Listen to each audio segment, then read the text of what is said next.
1986, back when newspapers used adjectives to describe gay people in the media as either an avowed homosexual or an acknowledged homosexual, or worse yet, a practicing homosexual. What exactly were we practicing?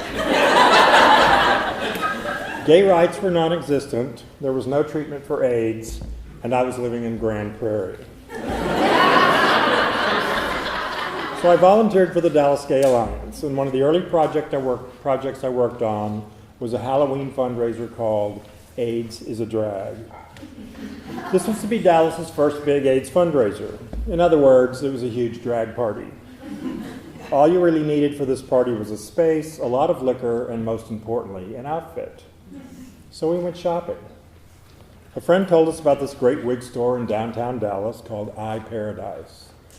I Paradise.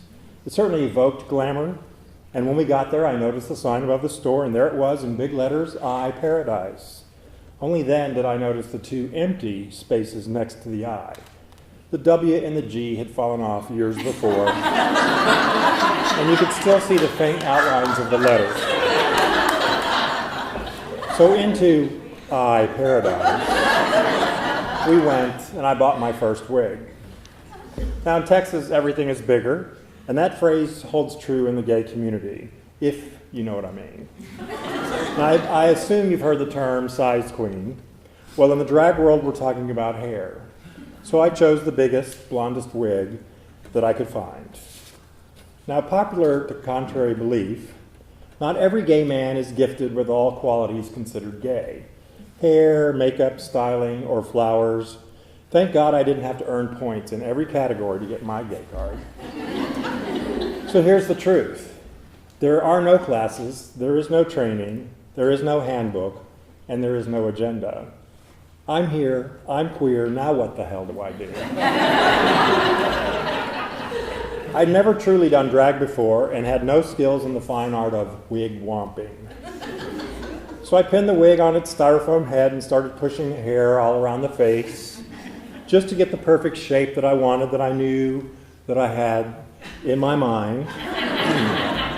And then I sprayed it with hairspray.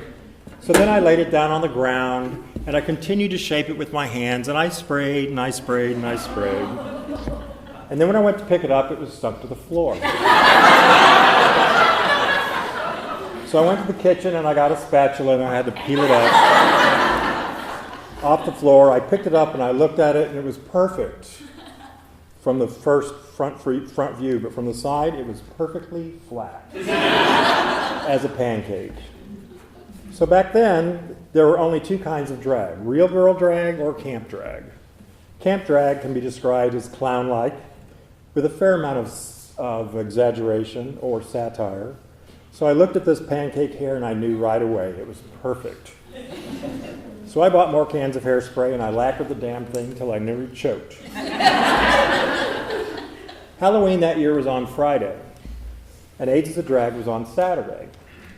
But some of us had friends in Austin who were planning a drag event of their own on Halloween. Of course we wanted to go, but we had our own party to set up and to attend. So we thought for about 5 seconds and decided we could attend both. Only if we got our party together a day early, and what that really means is, let's just get the liquor bar set up and let's get out of town. After all, the costumes were the primary decorations. So 11 of us decided to fly on Southwest Airlines to Austin on Halloween Day. In drag. Hey, it was Halloween. Southwest flight attendants wore costumes on Halloween, didn't they? So getting 11 drag queens ready at the same time, in full dress, makeup, and hair, and getting to Love Field and through security in time for our afternoon flight was no easy task.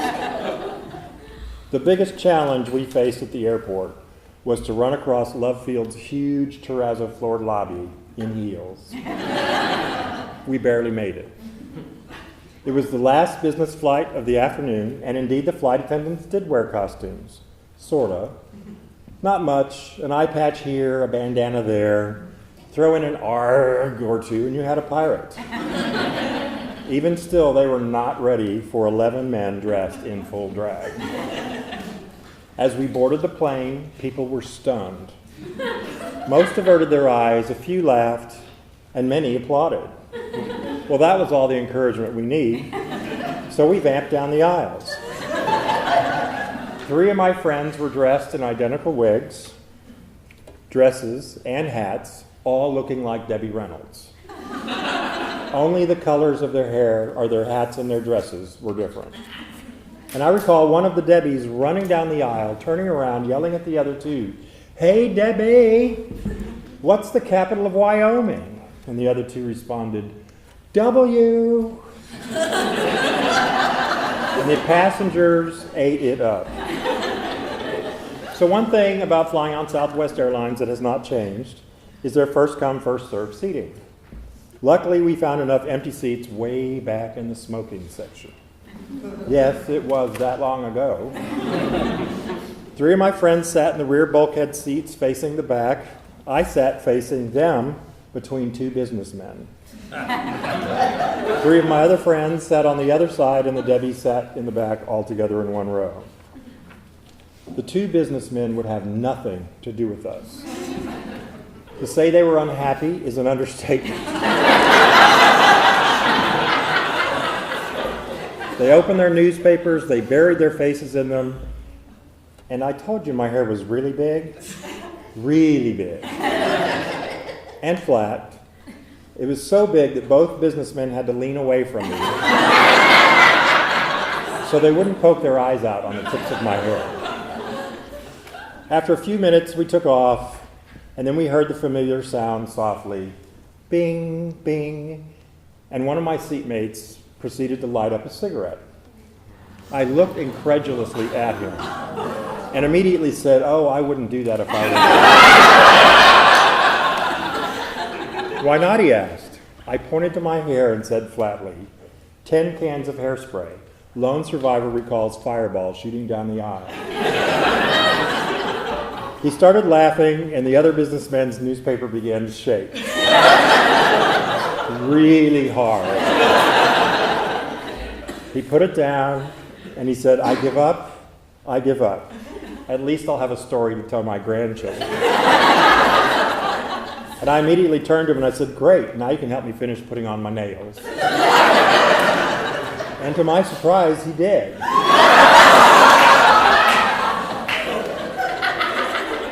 The rest of the 40-minute flight was fairly normal. If normal means free drinks from the flight attendants, and believe me, you can drink a lot in 40 minutes. And if normal means having a runway show up and down the aisle, and the passengers voting for most real.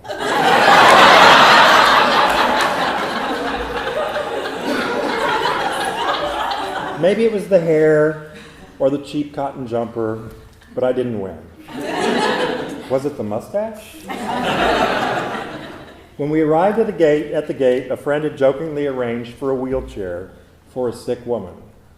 One of our party hosts, his drag name was Anita Martini, threw herself into that chair and was whisked out of the airport to an awaiting limousine. And the rest of us followed, screaming. Austin did not know what hit them. It was still early in the evening, so we had more cocktails at a friend's house. We touched up our makeup and then off to the party. We had a great time. The only thing I really remember was that I lost a few of my red fingernails, only to find them later stuck in my pantyhose. I can tell you, after a day and an evening in drag, you gain a huge appreciation for women. The next morning, we took an early flight back to Dallas, not in drag. Before we left, one of my new Austin friends presented me with a large pizza box tied up with ribbon. "Just a little something to carry your wig properly back to Dallas," he said. So that night in Dallas, AIDS as a Drag proved to be a big hit. We raised $25,000 for the AIDS Resource Center, and in 1986, that was a lot of money. And I made a lot of new friends, both here and in Austin, and that trip was legendary. I can still go to Austin and overhear stories of those crazy Dallas girls who flew in drag, the 3 Debbies, and that one. The one with the really big pancake hair. The following year, we held another party, AIDS is Still a Drag. And they used my picture on the invitation.